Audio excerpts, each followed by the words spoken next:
지난 시간에 살펴본 말씀 4장에 보면 이제 하나님께서 자기 생각을 따라 합당치 않은 제물을 드렸던 이 가인의 제사를 연락지 않으셨습니다.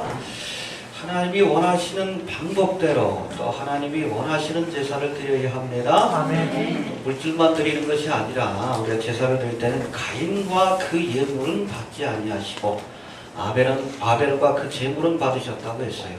우리의 삶이 드려져야 합니다. 이 시간 와서 한두 시간 예배한다고 하나님 받으시는 것이 아니라 예배하기 전에 우리 일주일의 삶이 하나님 앞에 받으심직해야 합니다. 하나님이 연락하시는 제사가 되려면 먼저 제사를 드리는 자의 삶이 합당해야 하고 또 반드시 하나님께서 원하시는 또 요구하시는 제물을 드릴 수 있어야 합니다. 그런데 가인은 자신의 잘못으로 제사가 연락되지 않았음을 생각지 아니하고 이제 동생 아벨을 탓합니다. 원인 귀속을 잘못한 겁니다. 아벨을 탓하며 아벨을 향해 분노하는 이 가인을 향해서 하나님께서 죄의 소원은 내게 있으나 너는 죄를 다스리라 경고하셨어요? 해봅시다. 죄의 소원은 있지만 죄를 다스리라. 하나님이 경고하실 때가 있습니다. 그 말씀을 잘 들어야 돼. 듣고 자신을 돌아보는 기회로 삼지 않으면 결국에는 이 경고를 무시하다가 끔찍한 죄를 짓게 되고 하나님의 심판을 자초하게 되는 겁니다. 알겠습니까? 아멘. 예. 하지만 가인은 그의 마음속에 일어나는 이 죄의 소원을 다스리지 못하고 결국 아벨을 돌로 쳐 죽이는 끔찍한 죄를 저지르게 됩니다. 마음속에 죄의 소원이 일어나는 것은 어쩔 수 없어도 이것은 우리가 반드시 다스려야 합니다. 다스리지 않으면 결국 가인처럼 끔찍한 죄를 짓게 되고 일평생 후회하면서 유리방하는 삶을 살 수밖에 없다는 것을 기억할 수 있게 되길 바랍니다. 예, 오늘 우리가 읽은 이 본문의 말씀은 이 4장의 말씀은 우리가 지난 시간에 살펴봤던 그 말씀을 통해서 우리가 알 수 있듯이 죄의 소원을 다스리지 못하고 하나님 앞에 끔찍한 죄를 지은 이 가인과 또 그 가인을 닮은 그의 후손들이 남긴 죄된 행적들이 기록되고 있어요. 알겠습니까? 예. 또 4장 25절부터 5장까지는 하나님이 이 아벨을 대신하여 주신 믿음의 아들 셋, 그렇죠? 믿음의 아들인 이 아벨이 형이 돌로 쳐서 죽게 되므로 하나님께서 그를 대신할 아들을 주셨는데 그 아들의 이름이 셋입니다. 알겠습니까? 아멘. 이 셋과 그의 후손들이 남긴 믿음의 행적이 기록되어 있습니다. 가인의 후손들, 셋의 후손들. 해봅시다. 가인의 후손들과 셋의 후손들. 가인과 그의 후손들은 이 땅에 흩어져 살면서 높이 성을 쌓고 또 악기와 날카로운 도구들을 만들고 육축을 치면서 자신의 쾌락을 만족시키고 또 삐뚤어진 욕망을 채워줄 죄된 문명을 만들어가기 시작합니다. 아담과 하와에게 아벨을 대신해서 주신 아들 셋은 이와는 반대로 에노스, 에녹, 노아로 이어지는 믿음의 계보, 훗날 메시아의 계보로 이어지는 믿음의 계보를 이어가게 됩니다. 할렐루야. 아멘. 오늘 본문에 이어지는 이 창세기 6장부터는 바로 이 가인의 후손들로 인해 타락한 이 세상을 하나님이 심판하시고 셋의 후손인 누구를 통해? 믿음의 후손인 노아를 통해서 인류의 역사를 새롭게 하시는 그런 그 과정을 우리에게 보여줍니다. 알겠습니까? 아마 다음 주에는 나팔절에 관한 그런 설교를 할 것 같고 그 다음 주에 이 노아에 대한 말씀을 좀 살펴보도록 하겠습니다. 오늘 이 시간에 이 본문에 기록된 이 가인의 후손과 또 셋의 후손에 대한 행적들을 살피면서 중요한 몇 가지 신앙적 교훈을 한번 생각해 보도록 하겠습니다. 첫 번째 우리가 가인의 후손을 한번 살펴봅니다. 우리 19절부터 한번 봅시다. 4장 19절 시작. 라멕이 두 아내를 취하였으니 하나의 이름은 아다요 하나의 이름은 실라며 20절 아다는 야발을 낳았으니 그는 장막의 보화를 춤추는 자의 조상이 되었고 21절 그 아우의 이름은 유다니 그는 수금과 순수를 잡는 모든 자의 조상이 되었으며 신라는 두발가인을 낳았으니 그는 동철로 가장 날카로운 기계를 만드는 자요 두발가인의 누이는 나아마니를 낳아 라멕이 아내들에게 이르되 아다와 신라여 내 소리를 들으라 라멕의 아내들이여 내 말을 들으라 나의 창조를 인하여 내가 사람을 죽였고 나의 사망을 인하여 천지를 죽였노라 있는데 뭐 가인이 에녹을 낳고 에녹이 이라스를 낳고 무야일을 낳고 무두살레를 낳고 이 라멕이라는 사람에 우리가 주목을 해야 돼요. 이 라멕이라는 자의 이름은 힘센 자라는 뜻입니다. 해봅시다. 힘센 자. 힘센 자. 이 라멕이 아내가 둘이 있었어요. 둘이 있었는데 하나의 이름은 아다였고 또 하나의 이름은 실라라고 되어 있는데 그 각각의 이름은 꾸민 자 혹은 딸랑거린 자라는 뜻을 갖고 있습니다. 해봅시다. 꾸민 자. 꾸민 자. 아다의 이름이 꾸민다라는 뜻입니다. 뭐 장식하고 꾸민다 아니면 만든다라는 뜻이에요. 자기만의 세상을 꾸민 겁니다. 알겠습니까? 또 그 신라의 이름은 딸랑거리는 자. 이게 자신의 기분과 감정에 취한 자라는 뜻입니다. 이해가 되십니까? 예. 이 음탕한 라멕의 두 아내로부터 야발, 유발, 또 두발과인과 같은 타락한 문명을 발전시킨 후손들이 태어났다는 거예요. 이해가 되십니까? 힘센 자 라멕입니다. 꾸민 자 아담입니다. 두 번째 아내인 실라는 딸랑거린 자. 그 이름처럼 인류 최초의 문명을 건설한 것으로 알려진 이 라멕은 자신의 힘, 라멕이죠. 힘을 의지해서 자신의 마음을 기쁘게 할 실라입니다. 알겠습니까? 세상을 꾸며나갔다는 거예요. 아담입니다. 해봅시다. 자신의 힘을 의지해서 자신의 힘을 의지해서 자신의 마음을 기쁘게 할 자신의 마음을 기쁘게 할 세상을 만들어갔다. 세상을 만들어 이게 문명의 기원이에요. 인간이 만든 문명의 기원입니다. 이해가 되십니까? 예. 견고한 성을 쌓고 날카로운 무기를 만들며 마음을 즐겁게 할 악기를 만들었고 또 주체할 수 없는 욕망을 채우기 위해 여러 아내를 두었고 이 라멕이 아내를 둘 두었다고 했는데 처음 나오는 기록이에요. 원래는 여러분 하나님께서는 한 남자에 한 여자 이게 하나님이 정하신 규례입니다. 알겠습니까? 물론 아브라함 시대 때에 뭐 여러 아내를 두는 기록이 있지만 그건 과도기의 과정이고 본래는 그렇지 않더라고 예수님께서 분명히 말씀하고 있습니다. 여하튼 견고한 성을 쌓고 날카로운 무기를 만들며 마음을 즐겁게 할 악기를 만들었고 주체할 수 없는 욕망을 채우기 위해 여러 아내를 두기 시작합니다. 그리고 자신이 하는 일을 방해할 때는 그들의 조상 가인이 그랬던 것처럼 사람을 죽이는 일에도 서슴지 않았다는 거예요. 한번 볼까요? 23절 한번 봅시다. 23절 시작. 라멕이 아내들에게 이르되 아다와 실라여 내 소리를 들으라. 라멕이 아내들여 내 말을 들으라. 나의 찬상을 인하여 내가 사람을 죽였고 나의 사랑을 인하여 소년을 죽였도다. 예, 이게 라멕의 노래라고 얘기를 해요. 성경에 나오는 그 노래에 관한 기록 중에 첫 번째가 바로 이 라멕의 노래라고 하는데 여기 보니까 나의 창상을 인하여 내가 사람을 죽였고 또 나의 상함을 인하여 소녀를 죽였도다. 근데 이게 미완료예요. 이게 미완료예요. 지금까지도 내가 내 창상, 내 마음을 아프게 하고 또 내 상함, 운두와 허트라고 되어 있습니다. 운두는 외부적인 상처, 허트는 마음의 상처.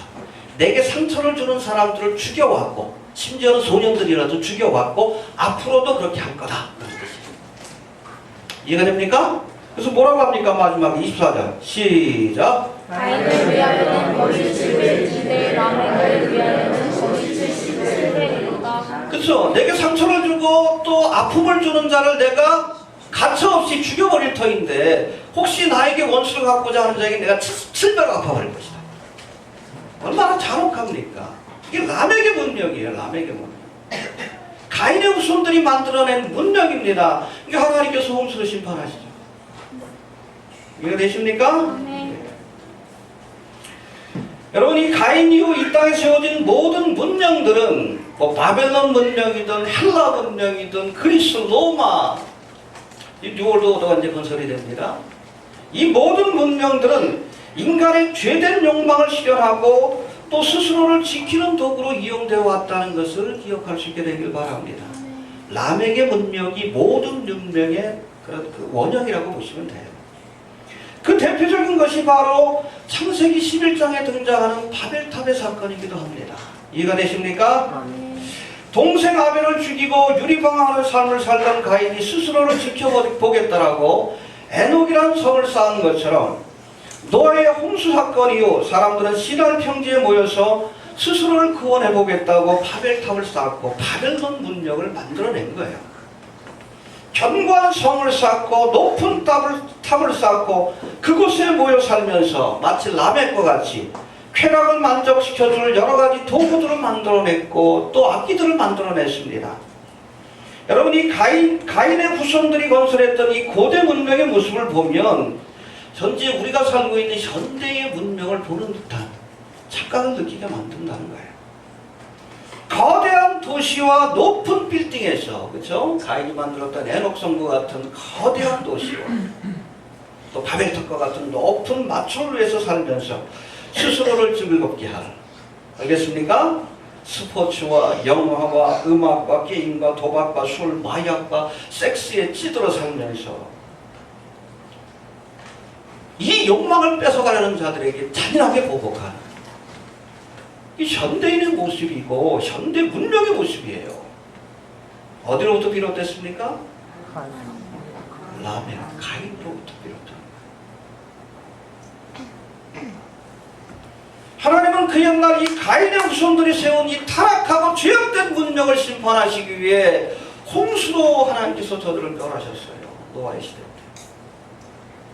그때와 마찬가지로 노아의 때처럼 타락한 이 시대를 심판하시기 위해서 주님께서 다시 오실 겁니다. 알겠습니까? 이 가인의 문명을 하나님께서 심판하시기 위해 물의 심판을 사용했듯이 이 타락한 이 시대, 저그 시대의 문명, 세상의 문명을 하나님께서 심판하시기 위해 음녀 바벨론과 큰 성 바벨론을 심판하시기 위해 하나님께서 불러서 심판하실 것이다라고 말씀하고 있습니다. 이해가 됩니까? 여하튼 이렇게 스스로를 지키겠다라고 견고한 성을 쌓고 또 자신들의 욕망을 채워줄 타락한 문명, 견고한 성과 탑을 쌓고 여러 가지 악기들을 만들고 이런 타락한 문명을 만들어갔던 노아의 후손들과는 달리 하나님이 죽은 아벨을 대신해서 주신 아들 이 셋과 그의 후손들은 경건한 믿음의 계보를 이어갑니다. 할렐루야. 여러분, 창세기 4장과 또 5장에 소개된 이 셋의 후손들의 행적을 보면 이들은 가인의 후손들과는 달리 이 땅에 무엇을 세우고 만들려고 하는 시도를 하지 않았다는 것을 우리가 알 수 있습니다. 뭘 만들고 세우려고 하지 않았어요. 가인이 에녹성을 만들었다고 했고 또 여러 가지 문명을 만들고 그런 것들을 했지만 여러분 24절부터 25절부터 소개되고 있는 이 셋과 그 후손들은 무엇을 만들었다는 얘기가 없어요. 이해가 됩니까? 해봅시다. 무엇을 만들었다는 기록이 없다. 만들었다는 기록이 없다. 그저 그냥 이 셋의 후손들에 관한 기록을 우리가 쭉 살펴보면 저들이 여호와의 이름을 불렀다. 할렐루야. 봅시다. 4장 26절 시작. 셋도 아들을 낳고 그 이름을 에노스라 하였으며 그때의 사람들이 비로소 여호와의 이름을 불렀더라. 예, 여호와 이름을 불렀더라. 그 말씀하고 또 5장 22절에 나오는 하나님과 동행했다. 5장 22절 봅시다. 시작. 무드셀라를 낳은 300년은 하나님과 동행하며 자녀를 낳았으며. 한번 보세요. 셋의 후손들이 뭘 만들었다, 뭘 세웠다, 견고한 성을 만들었다, 아니면 날카로운 기구들을 만들었다, 그게 없어요.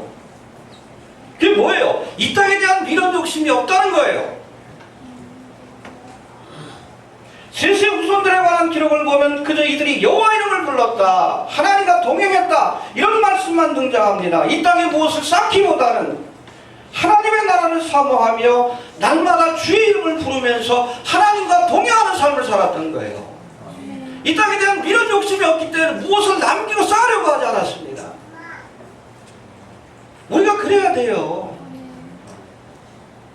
그냥 잠시 왔다 지나가는 겁니다. 이해가 됩니까?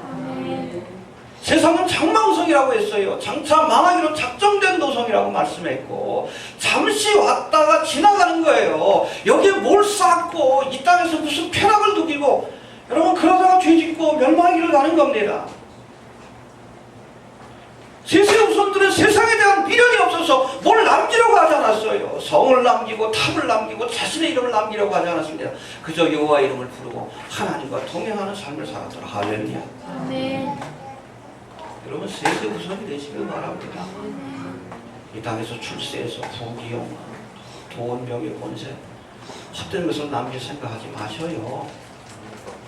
그냥 잠시 왔다 가는 겁니다. 제가 늘 얘기하죠. 대충 삽시다. 아멘. 해봅시다. 대충 살자. 대충 살자. 먹을 것과 입을 것이 있음즉 대충 사셔요. 금방 오실 것 같은데 대부분. 뭐 9월에 경제 위기설이 있는데 정말 경제가 무너지고 나서도 주님 안 오시면 굉장히 힘들어져요. 7년 대화라는 말할 것도 없고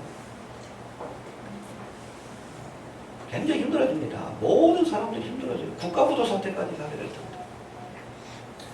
언론에서도 심각하게 다루죠? 밀어두지 마셔요. 가인의 후손처럼 뭘 남기려고 하지 마시고 이 땅에서 쾌락과 즐거움을 찾으려고 하지 마시고 대충 삽시다.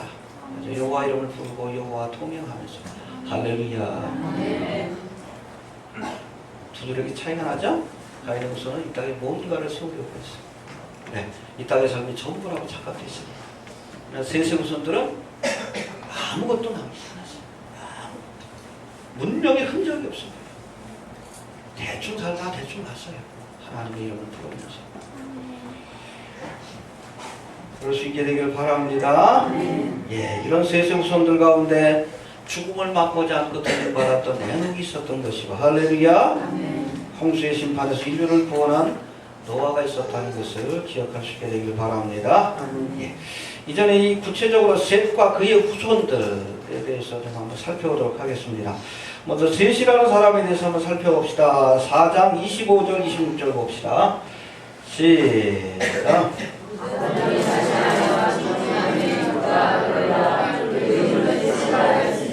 이는 하나님이 내게 가인의 주인 아벨 대신에 다른 씨를 주셨다 하니며 셋도 아벨하고 그 이름을 셋하였으니 그때의 사람들이 비로소 여호와의 이름을 불렀더라. 예, 아벨을 대신해서 저 믿음의 아들인 아벨을 대신해서 셋을 주셨습니다. 그래서 이 셋이라는 뜻 자체가 대신할 자라는 뜻이에요. 해봅시다. 대신할 자. 대신할 자. 혹은 택함 받은 자라는 뜻을 갖고 있습니다. 가인이 돌로 쳐 죽인 아벨을 대신하여 하나님께서 주신 아들이 바로 셋이고 이 셋의 후손 가운데 에녹과 노아와 같은 믿음의 자손들이 태어납니다. 그리고 이 믿음의 계보는 아브라함과 이삭과 야곱과 다윗과 예수님으로 이어지는 메시아의 계보를 이루게 돼요. 그 계보가 바로 누가복음 3장에 나옵니다. 알겠습니까? 예. 이 셋의 탄생 기사는 그 아비 아담의 탄생 기사처럼 여러분 아담의 탄생 기사는 창세기 1장과 2장에 두 번에 걸쳐서 나옵니다. 근데 희한하게도 이 셋의 탄생 기사도 창세기 4장과 5장 두 군데 나옵니다. 흥미롭죠? 5장에도 나옵니다. 한번 봅시다. 5장 3절 한번 봅시다. 시작. 아담이 130세에 자기 모양고 자기 형상과 같은 아들을 낳아 이름을 셋이라 하였고. 할렐루야. 여기 보니까 아담이 자기 모양 곧 자기 형상과 같은 아들을 낳아 이름을 셋이라 하였다. 어떤 말씀이 기억나요? 창세기 2장에 보니까 하나님께서 사람을 창조하시되 자기 형상과 모양대로. 할렐루야. 아멘. 맞습니까? 예, 하나님의 이미지 효과, 하나님의 내적인 성품이죠. 그리고 모양, 겉모습. 인간이 하나님의 형상을 따라 지음받은 피조물입니다. 사탄마귀가 그래서 싫어하는 거예요. 하나님을 닮았으니까. 멸망으로 이끌어가려고 하는 겁니다. 이해가 됩니까? 예. 아무튼 창세기의 아담의 창조 기사와 너무나 유사한 것을 우리가 알게 됩니다. 결국 이 셋이 아담의 모양과 아담의 형상을 닮은 아들이었다는 말씀은 곧 하나님께서 아담을 지으셨을 때에 있었던 그 하나님의 형상과 모양이 그 아들 셋에게도 유전되었다는 뜻입니다. 할렐루야. 해봅시다. 하나님의 모양과 형상이 셋에게 유전되었다. 할렐루야. 네. 그러나 동시에 보십시오. 아담의 모양과 형상을 만들어졌다는 것은 첫 번째 하나님의 형상과 모양이 유전되었다는 뜻이지만 두 번째는 아담의 모양과 형상을 닮았다는 것은 또한 셋이 아담이 지은 죄의 결과도 유전받았다는 뜻입니다. 두 가지 의미가 있는가요? 이해가 됩니까? 예. 잘 들으세요. 아담으로부터 유전된 하나님의 형상과 모양은 셋과 그의 후손들의 경건한 믿음의 삶을 통해서 드러납니다. 할렐루야. 가인의 후손과는 달리 하나님의 이름을 부르며 하나님 앞에 경건한 삶을 살려고 애썼던 이 셋의 후손들의 행적들이 기록됩니다. 할렐루야. 예. 그런가 하면 아담으로부터 유전된 죄의 결과는 그의 후손들을 소개한 5장의 족보 가운데 반복되는 말씀. 뭐가 반복이 돼요? 아니지. 낳고가 중요한 게 아니라 죽었더라. 죄의 삭선? 내가 정령? 그렇죠. 알겠습니까? 예. 이해가 되십니까? 비록 그들이 하나님의 이름을 부르며 하나님을 섬기는 삶을 살았지만 아담이 지은 죄의 결과로 찾아온 죽음에서 벗어날 수는 없었다는 겁니다. 이해가 되십니까? 그래서 여기 5장에서 가장 중요한 말씀이 바로 죽었더라는 표현이에요. 우리 한번 봅시다. 5절 한번 봅시다. 시작. 그가 930세를 향수하고 죽었다. 아담의 나이가 930세까지 산 겁니다. 또 봅시다. 우리 8절도 한번 봅시다. 시작. 그가 920세를 향수하고 죽었다. 예, 그래서 아담으로부터 이어지는 이 셋의 후손들을 보면 뭐 굉장히 오래 산 것 같아요. 그래서 365세를 살고 하나님 앞에 부름받은 에녹을 제외하곤 나이로 계산해 보니까 평균 수명이 912세. 가장 오래 산 사람이 몇 년이요? 969세. 알겠습니까? 천년왕국 때가 되면 이렇게 수명이 또 연장이 됩니다. 물론 우리는 그 뭐 부활의 몸으로 참여하겠지만 이해가 되십니까? 예. 아무튼 이 죽었다라는 말씀은 아담으로부터 물려받은 원죄의 결과가 어떤 것인지 우리에게 보여주고 있습니다. 바로 이 죄와 사망의 권세에서 우리를 구원하시기 위해 예수님께서 오신 것이고 십자가에서 이 죄와 사망의 권세를 이기시고 대속의 사역을 완성하신 줄로 이렇게 믿으시길 바랍니다. 예. 또 이 죽었다라는 말씀은 하나님이 주신 말씀은 반드시 이루어진다는 사실을 또한 우리에게 보여주고 있습니다. 해봅시다. 말씀하시면 그대로 된다. 선악과를 먹으면 정령 죽으리라. 죽었죠? 나오죠? 아담이 930세. 천년 가까운 세월을 살았지만 죽었습니다. 말씀하시면 됩니다. 아멘. 알겠습니까? 아멘. 예. 또 아담의 모양과 형상을 유전받은 그 후손들, 셋의 후손들도 죽음을 피할 수가 없었습니다. 창세기 5장에서 반복되고 있는 죽었더라는 말씀은 바로 하나님께서 말씀하신 것은 반드시 이루어진다는 것을 우리에게 보여주고 있습니다. 잘 들으시길 바랍니다. 하나님이 말씀하시면 사건이 됩니다. 이해가 됩니까? 인간에게는 말과 행동이 다를 수가 있어요. 하나님의 말씀은 곧 역사가 되고 사건이 돼요. 아멘. 해봅시다. 말씀하시면 사건이 된다. 죽으리라 하면 죽습니다. 살 것이다 하면 믿습니까? 아멘. 예. 우리 예수님의 재림을 우리가 기다리는 것도 다시 오신다라고 말씀하시고 약속하셨기 때문에 그래요. 말씀한 대로 이루어질 줄로 우리가 믿고 기다리는 겁니다. 왜? 하나님의 말씀은 사건이 되기 때문에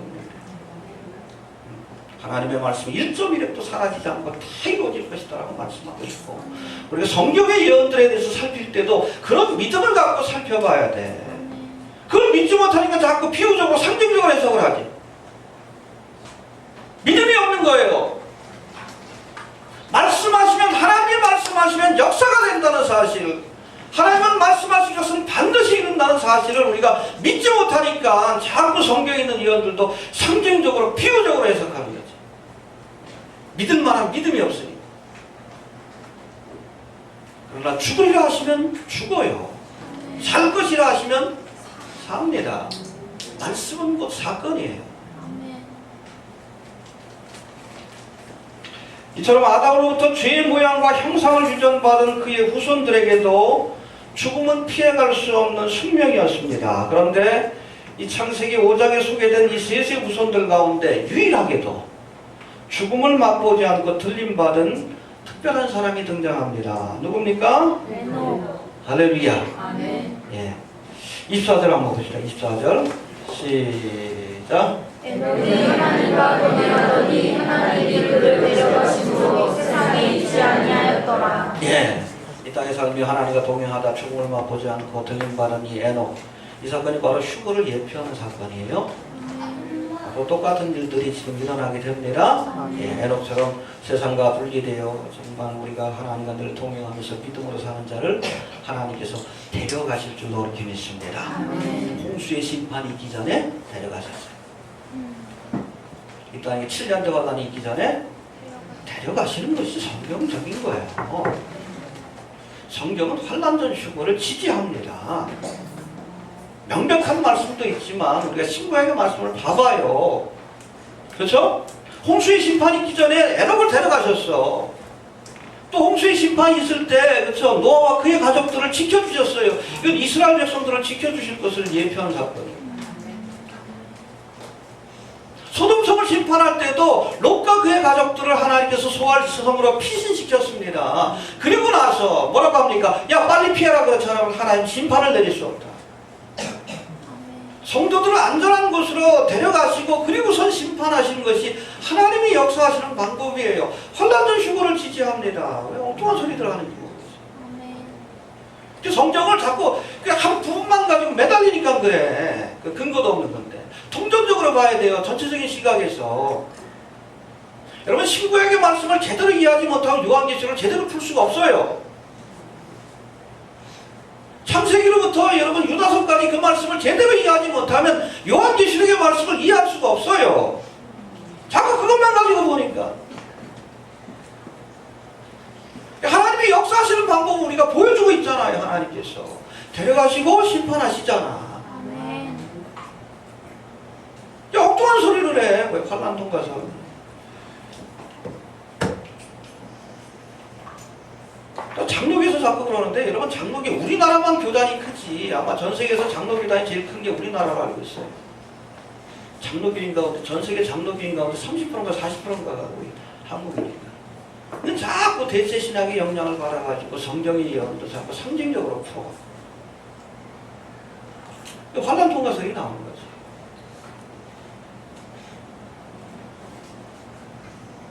에녹의 사건은 휴거의 사건을 예표합니다. 심판이 있기 전에 하나님께서 택함 받은 백성을 데려가시는 거예요.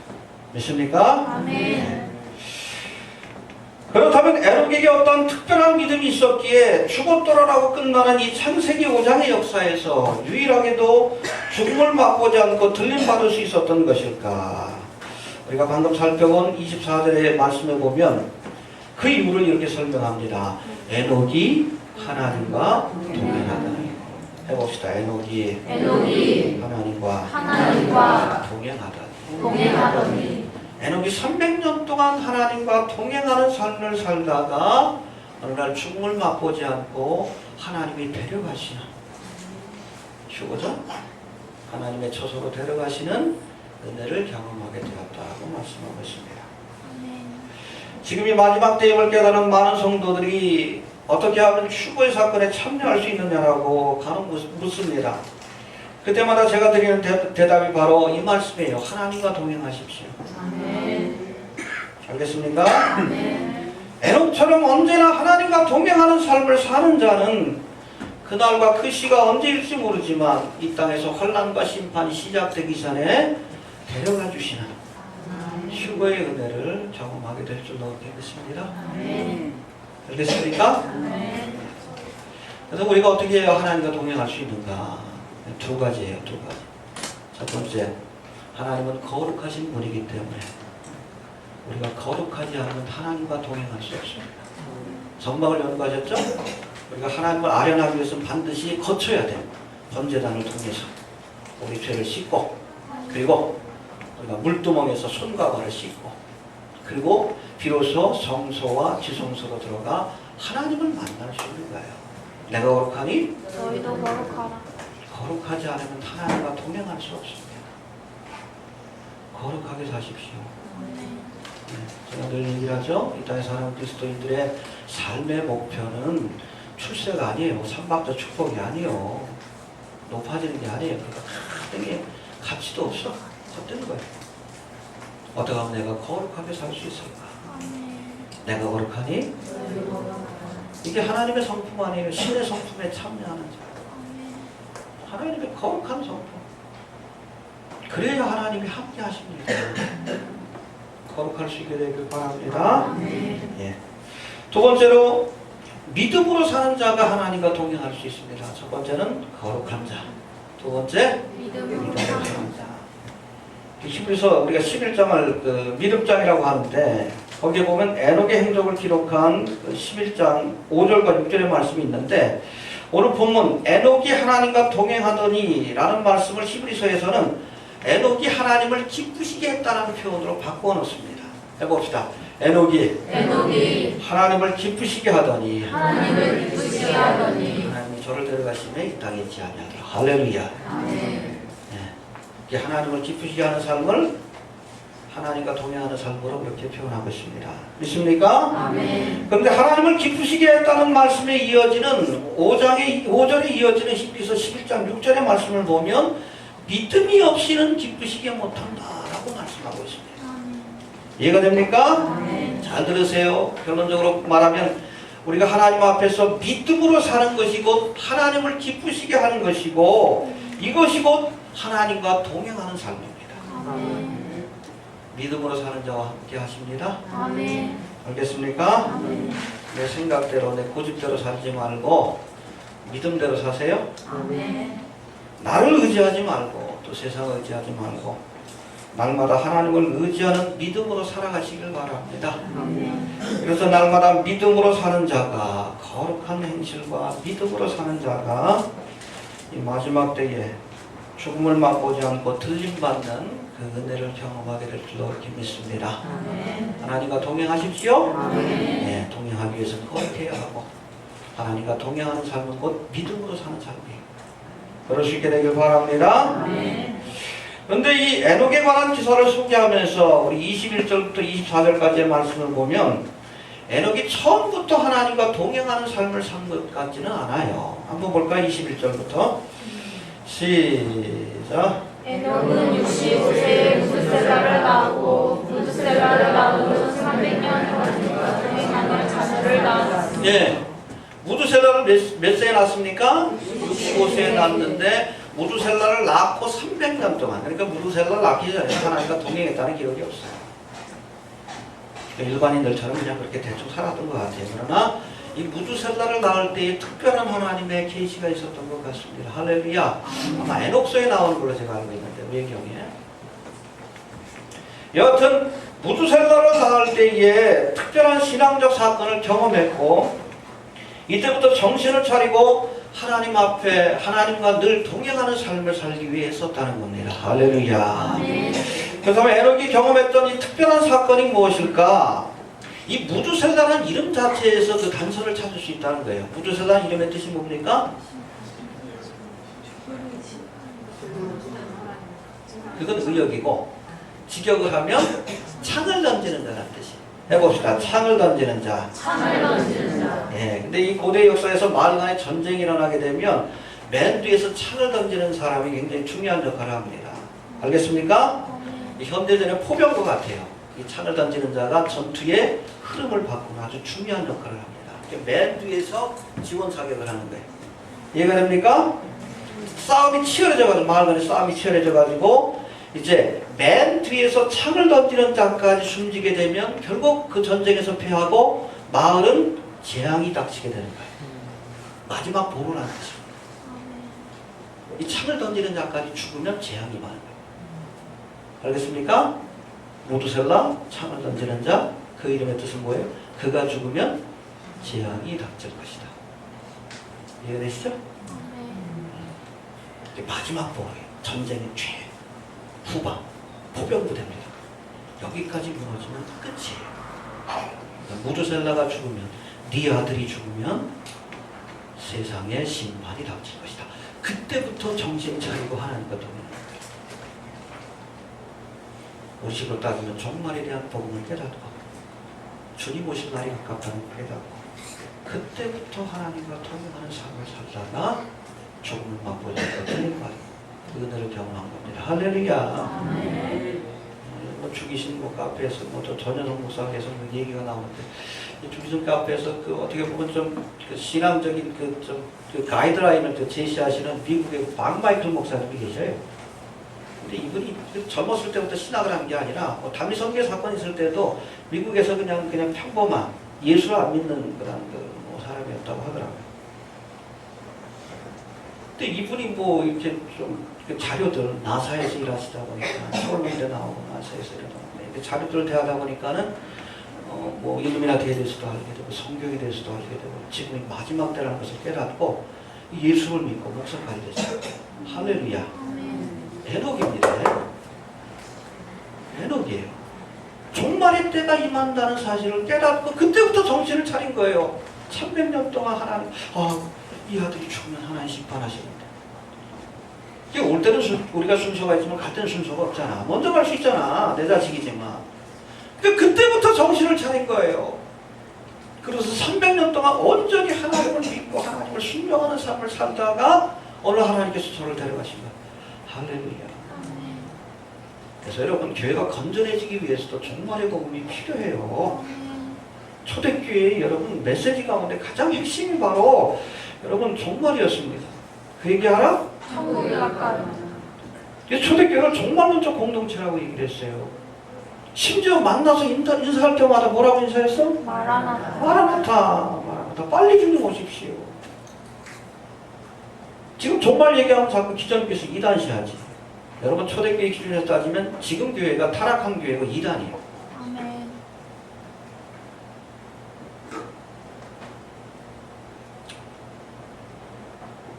무두셀라는 에녹이 주신 표적이에요. 이 아들이 죽으면 세상을 심판할 것이다. 여러분 연대기를 잘 계산해 보세요. 정확하게 무두셀라가 죽던 해에 노아의 홍수가 있었습니다. 계산해 보시죠. 집에 가서. 정확하게. 물론 그 전에 뭐 에녹이 되길 말하죠. 그 말씀을 듣고 나서 아들의 이름을 무두셀라고 지은 거예요. 창을 만드는 자, 그가 죽으면 심판이 임한다. 그래서 에녹에게서 무두셀라는 하나님 주신 표적이요. 물론 우리에게도 하나님께서 무두셀라와 같은 표적을 보여주고 계십니다. 종말과 심판이 다가온다는 시대의 표적을 보여주고 계셔요. 왜 이 표적을 보여주시는가? 왜 에녹에게 무두셀라라고 하는 아들을 주셨는가? 보면서 깨닫고 이제부터라도 하나님과 동행하는 삶을 살라라고 주신 거예요. 왜 이 시대에 하나님께서 성경의 예언들이 실현되는 징표들을 보여주셨는가? 가장 큰 징표가 바로 이스라엘이 고토로 들어간 나라를 재건한 거다. 그게 무두셀라 아닙니까? 깨달으라는 거예요. 이제부터 회개하라. 이제부터 하나님과 동행하는 삶을 살라. 무두셀라가 죽으면 심판할 것이다. 그래서 역사상 가장 오래 산 사람이 무두셀라입니다. 왜? 하나님께서 끝까지 참아주신 거예요. 이해됩니까? 무두셀라가 뭐 잘해서가 아니에요. 하나님께서 969세인가요? 969년을 참아주신 거예요. 심판을 계획하셨는데 1000년을 참아주셨어요. 혹시나 회개하라.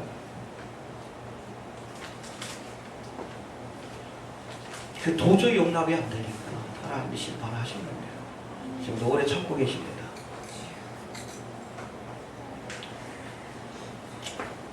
우리 앞에 무두셀라가 있습니다. 하나님 주신 표적들이 있어요. 지금 이 마지막 때라는 사실을 하나님께서 알려주신 표적들이 있습니다. 왜 무두셀라를 에녹에게 주셨는가? 이제부터라도 네가 65년 동안은 네 마음대로 살았지만 이제부터라도 하나님과 동행해라.